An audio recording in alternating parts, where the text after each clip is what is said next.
Hello students, कैसे हो आप लोग। मैं आशा करता हूँ कि आप लोग बहुत ही अच्छे होंगे, हंसते खेलते एकदम पूरा गाते मस्त मगन में होंगे आप लोग।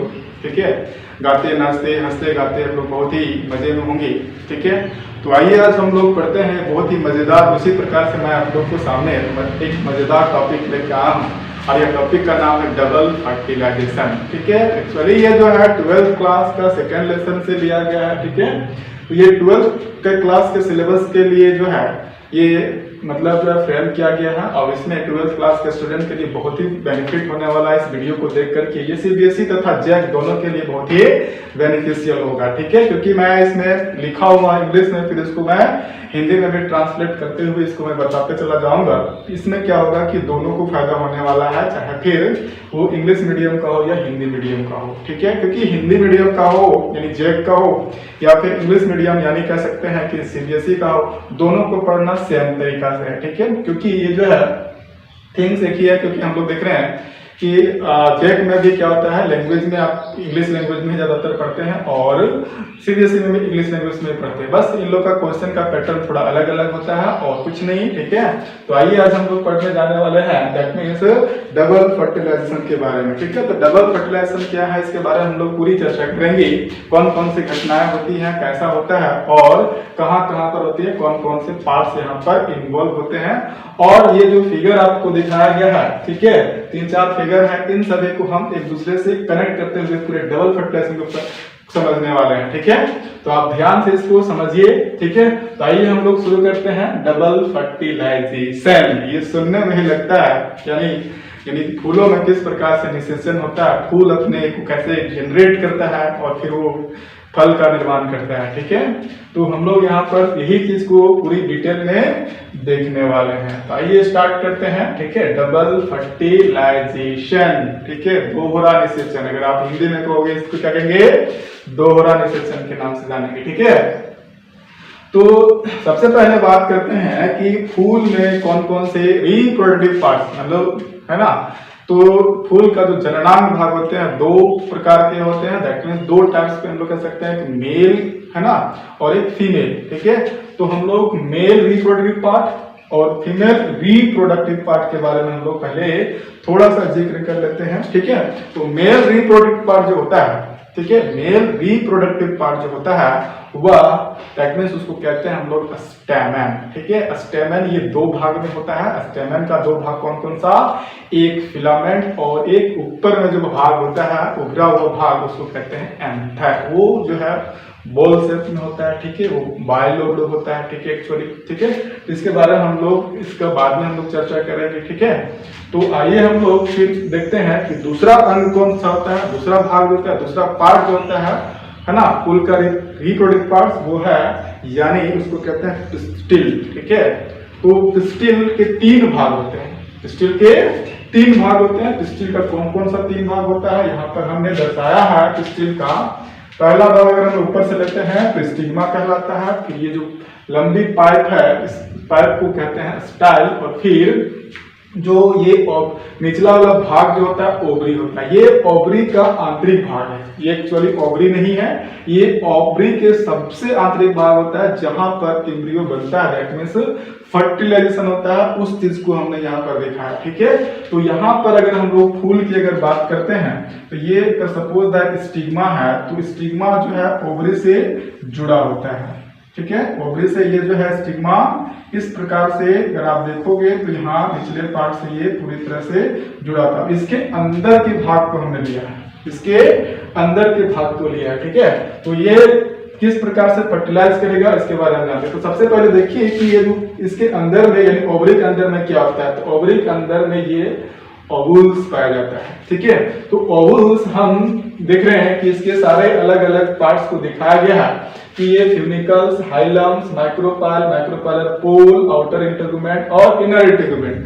ठीक है, तो जैसे ये हाइलम की बात करते हैं, सबसे पहले अगर मान के चलिए ओवुल एक माथा है। ठीक है, ओवुल एक माथा है और माथा और गर्दन ठीक है जुड़ा हुआ है इस पर। तो माथा, ये जो पूरा लाइन कह सकते हैं कि ये जो माथा के सटा हुआ भाग जो है गर्दन से जो जुड़ा हुआ है उसी पार्ट को कहते हैं हाइलम। ठीक है, अब ये जो गर्दन ये निचला हिस्सा है, अब निचला हिस्सा किससे जुड़ा रहता है, दैट मींस ये जो है अगर मान के चलिए ये ओवरी है, ठीक है, तो ओवरी से कुछ ना कुछ से जुड़ा हुआ रहेगा। ठीक है, तो उसको हम लोग क्या कहते हैं, ये जो लंबी नाल होती है, ठीक है, लाइन होती है, या तो कह सकते हैं उसका जो स्टॉक होता है, उस स्टॉक का नाम होता है यानी प्लेसेंटा कहते हैं। ठीक है, अब प्लेसेंटा भी ओवरी से जुड़ा हुआ रहेगा। ठीक है, ओवरी का जो यहाँ पर सपोज दैट कि ये ओवरी है, ये ओवरी में क्या होता है, दैट मींस ये जो है इसमें प्लेसेंटा, दैट मींस कैसे कि प्लेसेंटा जुड़ा हुआ रहेगा, ये प्लेसेंटा जो है ये प्लेसेंटा इस प्रकार से जुड़ा हुआ रहेगा। ठीक है, तो हम लोग बात करते हैं कि ये जो है ये जोड़ने वाला ओवरी से मतलब इसको ओवरी को मतलब बनाए रखने वाला मतलब कनेक्ट करता है, ओवल्स कनेक्ट करता है। ठीक है, तो हम लोग कह सकते हैं कि ये जो है आपका दैट मींस यानी फ्यूनिकल होता है। ठीक है, दैट मींस इधर जो गर्दन के नीचे अगर बात करते हैं तो ये सब क्या कहलाता है, फ्यूनिकल कहलाता है।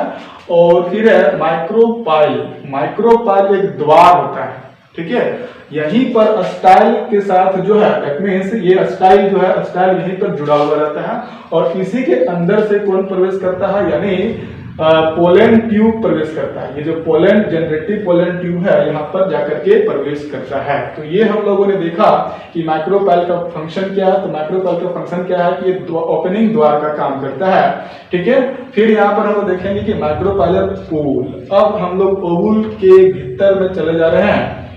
ठीक है, तो ये जो है इसके जो है माइक्रोपाइलर पोल का जो मुख्य हिस्सा होगा, इसमें हम लोग जानने वाले हैं कि इसी भाग में जो है सारी घटनाएं, ये सारी घटनाएं देखने को मिलेगा, फर्टिलाइजेशन यहीं पर होगा। ठीक है, अब यहाँ पर हम लोग देखिए आउटर इंटेगुमेंट और इनर इंटेगुमेंट, ये दोनों जो बाहर से जो भाग है ये सभी क्या है, दैट मींस कि हम कह सकते हैं कि ओवरी का जो पार्ट्स है दैट मींस आउटर इंटेगुमेंट और इनर इंटेगुमेंट, ये ओवल को अंदर में सुरक्षा प्रदान करता है, मतलब ओवल के आंतरिक भाग को सुरक्षा प्रदान करता है। ठीक है, तो फिर हम लोग देखेंगे फिर उसके जो सबसे आंतरिक सेल है न्यूसेलस। ठीक है, ये सबसे आंतरिक सेल है, मतलब 3 लेयर होता है, 3 लेयर में से न्यूसेलस है, इसको पोषण प्रदान करता है। ठीक है, और ये जो है आपका जाकर के ये इसको हम कहेंगे फाइनली ये एम्ब्रियो सेक होता है। ठीक है, एम्ब्रियो सेक के नाम से जाना जाता है। तो ये एम्ब्रियो सेक बनता कैसे है उसके बारे में भी हम लोग पहले जान लेते हैं कि एम्ब्रियो सेक किस प्रकार से डेवलप करता है। ठीक है, तो ये हम लोग देख रहे हैं कि न्यूसेलस। ठीक है, न्यूसेलस को हम कहेंगे दूसरे शब्द में माइक्रोस्पोरेंजियम, इसके अलग अलग न्यूक्लियस से जुड़ा होता है। ठीक है, तो अलग अलग न्यूक्लियस इस प्रकार से जुड़े होते हैं। देखिए माइक्रोपाइलर एंड में हम लोग देखेंगे, ये माइक्रोपाइलर एंड में ही ये जो है रहता है। ठीक है, पूरे ओवल के माइक्रोपाइलर एंड में रहता है। अब ये न्यूसेलस जो है, न्यूसेलस डेवलप करके एक ठो यानी माइक्रोस्पोर मदर सेल का निर्माण करेगा। ये जो है यहाँ से यहाँ पूरा देख रहे हैं, ये माइक्रोस्पोर मदर सेल है। ठीक है, माइक्रोस्पोर मदर सेल। ठीक है, अब यही मदर सेल क्या करेगा, आगे चल करके डिवाइड करेगा और डिवाइड करके इसको क्या कहेंगे, कौन सा डिवीजन होगा, मियोसिस डिवीजन होगा। कौन सा डिवीजन, मियोसिस डिवीजन होगा। अब मियोसिस डिवीजन मतलब पहली बार करेगा। ठीक है, तो ये 2 यानी हैप्लॉइड सेल का निर्माण करेगा, हैप्लॉइड। ठीक है, ये 2 हैप्लॉइड मतलब इसका मतलब हैप्लॉइड मतलब कि क्या हुआ कि इसमें क्रोमोटिड मतलब क्रोमोजोम की अगर संख्या बोलेंगे तो इसमें अगर मदर सेल है तो उससे हाफ हो जाता है। ठीक है, और हाफ होकर के दैट मींस 2 सेल बनाया तो ठीक है 2 हैप्लॉइड सेल का निर्माण होगा। अब ये फिर सेकेंड टाइम क्या करेगा, मियोसिस डिवीजन होगा। ठीक है, अब फिर ठीक है सेकेंड टाइम म्यूटिक डिवीजन करेगा और फिर जाकर के ये जो है 4 सेल, ये दोनों अलग अलग से डिवाइड करेगा तो 2 मिल करके क्या बनाएगा, 4 सेल का निर्माण करेगा और 4 सेल का निर्माण करेगा तो इसका नाम हो जाएगा मेगास्पोर। ठीक है, यही है मेगास्पोर। ये मेगास्पोर टेट्राड, ये 4 रूप में है। अब ये मेगास्पोर टेट्राड क्या हो जाएगा, अलग होगा, सेपरेट हो जाएगा। ठीक है, अब सेपरेट होगा किस रूप में, माइटोटिक डिवीजन करेगा। ये माइटोटिक डिवीजन इसका जो है सेल जो करते हुए रहेगा, ये सिर्फ सेपरेट हो जाएगा, इसको कहते हैं माइटोटिक डिवीजन करेगा। ठीक है, अब माइटोटिक डिवीजन करने पर जो है मेगास्पोर टेट्राड अलग अलग हो जाएंगे और एक मेगास्पोर का निर्माण करेगा। ठीक है, इसमें से 3 मेगास्पोर क्या हो जाते हैं, डीजेनरेट कर देता है, डीजेनरेट। ठीक है, डीजेनरेट का मतलब नष्ट हो जाता है और जो एक जो बच जाता है उसको कहते हैं फंक्शनल मेगास्पोर। ठीक है, फंक्शनल मतलब कार्यात्मक, यही आगे चल के फंक्शन करेगा, कार्य करेगा, ठीक है। इसलिए इसको कहते हैं कार्यात्मक मेगास्पोर के नाम से जानेंगे।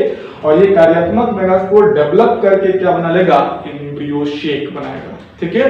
ये जाकर के आगे जब डिवाइड करेगा, यही आकर के जो है दैट मींस ये डिवाइड करना शुरू करता है। और ये डिवाइड इसके न्यूक्लियस पहले डिवाइड करता है, ठीक है। अब ये न्यूक्लियस डिवाइड करेगा तो फर्स्ट टाइम में क्या होगा कि 2 यानी न्यूक्लिएट एम्ब्रियो शेक का निर्माण करेगा, ठीक है। पहले फर्स्ट डिवीजन में 3 बार डिवाइड करेगा, फिर ये क्या करेगा कि फिर से ये डिवाइड करेगा इसका न्यूक्लिएट, ठीक है। ये फिर डिवाइड करेगा तो यहाँ पर 2 का है ना, 1 का 2 हो जाएगा, फिर यहाँ पर 1 का 2 हो जाएगा, इसका कितना हो गया 4 हो गया, ठीक है। फिर से ये अलग करके डिवाइड करेगा तो ये जो न्यूक्लिएट है ये 2 है, फिर से डिवाइड करके कितने बना लेंगे यानी 4 बना लेंगे तो 8 हो जाएगा, ठीक है। तो जैसे ही यहाँ पर 2 बार डिवाइड करेगा तो ये दोनों एंड में चला जाएगा, एक माइक्रोपैलेट में चला जाएगा और एक चिलेजल एंड में चला जाता है। चिलेजल जो निचला हिस्सा होता है जहाँ पर उसका कोई मतलब कार्य नहीं होता, कार्य हम कह सकते हैं कि ये प्रोटेक्शन का काम करता है, ठीक है। तो यहाँ पर हम लोग कहेंगे ये जो है 8 न्यूक्लिएट का निर्माण करेगा। ये जब 8 न्यूक्लिएट का निर्माण करता है तो यहाँ पर स्पेशलाइज्ड अरेंजमेंट होना शुरू हो जाता है, ठीक है। और ये स्पेशलाइज्ड अरेंजमेंट कैसा होता है, यहाँ में से 4 में से 1 न्यूक्लिएट जो है ये ऊपर चला जाता है, ठीक है।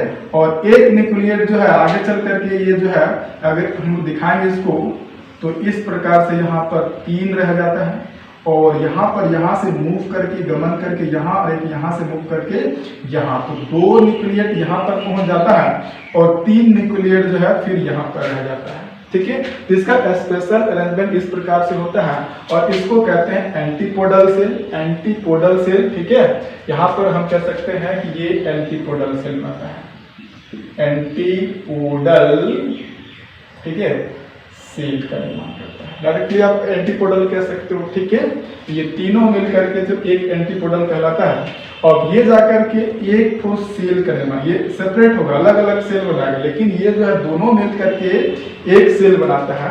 तो इसको कहते हैं हम लोग यानी 2 न्यूक्लिएट जो है 1 सेल है। तो यहाँ पर टोटल जो है न्यूक्लिएट कितने 8 न्यूक्लिएट हैं और ये अपना अपना सेल आगे चल करके बना लेता है, ठीक है। ये भी अपना अपना सेल बना लेता है इस प्रकार से। तो यहाँ पर हम लोग को देखने को मिला कि यहाँ पर 8 न्यूक्लिएट 7 सेल, ठीक है। ये 6, ठीक है, और एक 7 सेल बना, लेकिन न्यूक्लिएट कितने हैं इसमें 2 है, ठीक है।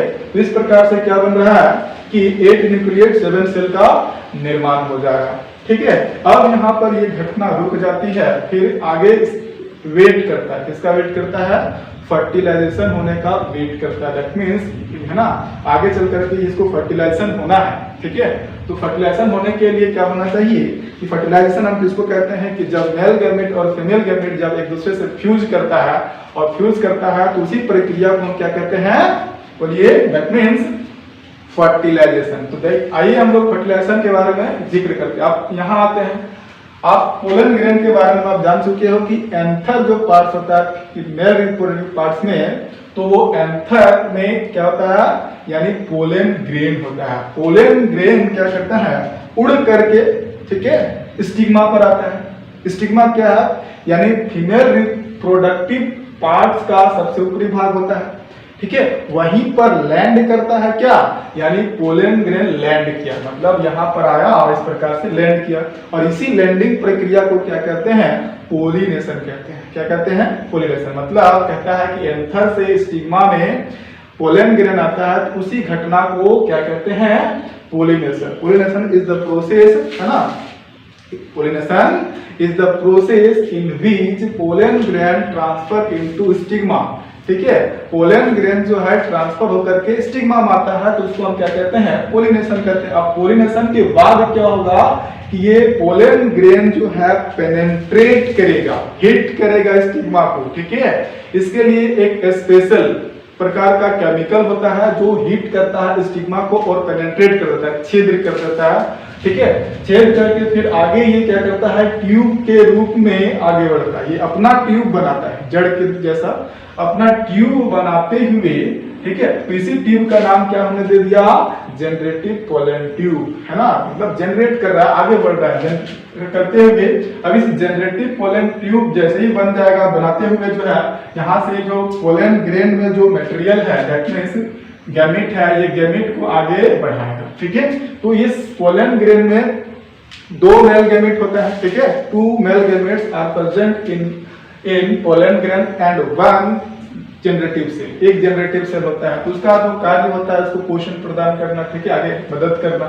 तो आइए हम लोग यहाँ पर देखते हैं कि ये जो है किस प्रकार से अंदर प्रवेश करता है, ठीक है। तो यहाँ पर जब ये जो है यानी ट्रांसफर हो रहा है, किसका ट्रांसफर हो रहा है, दैट मीन्स यानी पोलन यानी ट्यूब में, ठीक है, ये जो है आपका जाकर के मेल गैमेट ट्यूब बनाते हुए यहाँ पर प्रवेश करेगा। कहाँ पर, दैट मींस ये ओवुल के भाग में आएगा, ठीक है। तो हमने ये देखा कि ये पूरा जो स्ट्रक्चर है एम्ब्रियो शेक का स्ट्रक्चर है। अब इस एम्ब्रियो शेक में स्ट्रक्चर कितने आ गए हैं, दैट मींस यानी हमारा 7 सेल और 8 न्यूक्लियट के रूप में ये था स्थिर। अब क्या करेगा कि मेल गैमेट का इंतजार कर रहा था, अब ये मेल गैमेट आ गया है। तो यहाँ पर जो इसको सहायता देने वाले होंगे, और सहायता देने वाले जो सेल जो है दैट मींस हमारा सेल होगा यानी न्यूक्लियट, 2 न्यूक्लियट का नाम हमने क्या दे दिया यहाँ पर, सिनर्जिड, ठीक है। यही जो जब ये अपना कार्य फंक्शनल रूप से कार्य करता है, इसका नाम क्या हो जाता है, सिनर्जिड। अब ये सिनर्जिड क्या करता है, मेल गैमेट को कार्य करने में सहायता प्रदान करता है ना। ये गाइड करता है और गाइड करके जो है मेल गैमेट को यहाँ फर्टिलाइज करने में मदद करता है। तो देखिए किस प्रकार से फर्टिलाइज करेगा। तो ये मेल गैमेट पहले सिनर्जिड पर जाएगा, सिनर्जिड इसको और ऊर्जावान बना देगा, एनर्जेटिक बनाएगा, और ये जाकर के फिर ये जो है एक सेल में, ये जो एक सेल है, एक सेल में जाकर के फ्यूज करेगा, ठीक है। अब ये जो है एक मेल गैमेट और एक ये आपका जाकर के न्यूक्लियर जो है ना, यानी फीमेल मदर सेल में से बना हुआ है, ठीक है। तो ये न्यूक्लियर जो है न्यूक्लियर में जाकर के फ्यूज कर जाएगा। इसी फ्यूजन को कहेंगे फर्टिलाइजेशन, यानी सिंगेमी के नाम से जानेंगे। इसका नाम जो हो जाएगा सिंगेमी, ठीक है। और साधारणतः इसको कहेंगे फर्टिलाइजेशन, फर्टिलाइजेशन के नाम से जानेंगे, ठीक है। अब दूसरा जो होगा घटना क्या होगा, दूसरा मेल गैमेट क्या होगा कि ये सिनर्जिड के सहारा से फिर जाकर के ये पोलर न्यूक्लियर पर जाएगा, ठीक है। अगर यहाँ पर आ गया ये पूर्व प्रवेश करते हुए, तो ये क्या करेगा, यहाँ पर पोलर न्यूक्लियस पर जाकर के ये फ्यूज करेगा तीनों, ठीक है। तो 2 न्यूक्लियट यहाँ पर है, ठीक है, और एक मतलब मेल गैमेट आया। तो 3 जो है यहाँ 3 हैप्लॉइड सेल आया। अगर हम लोग कहें कि ये N है और ये N है और ये भी N है, ठीक है। तो 3 हैप्लॉइड सेल आया, तो 3 हैप्लॉइड सेल आकर के क्या बना लिया, ये 3N न्यूक्लियस बना लिया, ठीक है। यहाँ पर जो है 3N एंडोस्पर्म। अब ये जो जब जैसे ही फ्यूज करेगा तो अब इसका नाम हो जाएगा एंडोस्पर्म, ठीक है। तो इसी घटना को हम क्या कहेंगे, 3 सेल यहाँ पर जब फ्यूज कर रहा है, इसी का नाम हो जाएगा ट्रिपल फ्यूजन। क्या नाम हो जाएगा यहाँ पर, दैट मीन्स कहोगे कि ये जो है ट्रिपल फ्यूजन कर रहा है, ट्रिपल फ्यूजन कर रहा है, ठीक है। यानी 3 न्यूक्लियट यहाँ पर क्या कर रहा है, कंबाइन कर रहा है, यानी फ्यूज कर रहा है, इसीलिए हम कहेंगे ट्रिपल फ्यूजन। तो यहाँ भी अगर कहेंगे कि ट्रिपल फ्यूजन, ये भी एक प्रकार का फर्टिलाइजेशन है, ठीक है। ये फर्टिलाइज किया और यहाँ भी एक फर्टिलाइजेशन हुआ, दैट मींस ये वाला जो सिनर्जिड यहाँ पर जाकर के फर्टिलाइज कर दिया, ठीक है। अब ये फर्टिलाइजेशन, तो 2 फर्टिलाइजेशन हुआ, एक ट्रिपल फ्यूजन और एक डबल फ्यूजन, ठीक है। तो मतलब 2 फ्यूजन हुआ और 2 फर्टिलाइजेशन हुआ, ठीक है। तो यहाँ पर जो है इसीलिए हम क्या कहेंगे, इन दोनों घटना को, ठीक है, यहाँ का फर्टिलाइजेशन और यहाँ का फर्टिलाइजेशन, दोनों घटना को मिलाकर के ही कहते हैं डबल फर्टिलाइजेशन, ठीक है। तो इन दोनों घटना को मिलाकर के हम क्या कह दिए, डबल फर्टिलाइजेशन। तो ये डबल फर्टिलाइजेशन कहलाता है, ठीक है। तो आई होप कि आपको ये पूरी घटना बहुत ही अच्छे से समझ में आया होगा, ठीक है।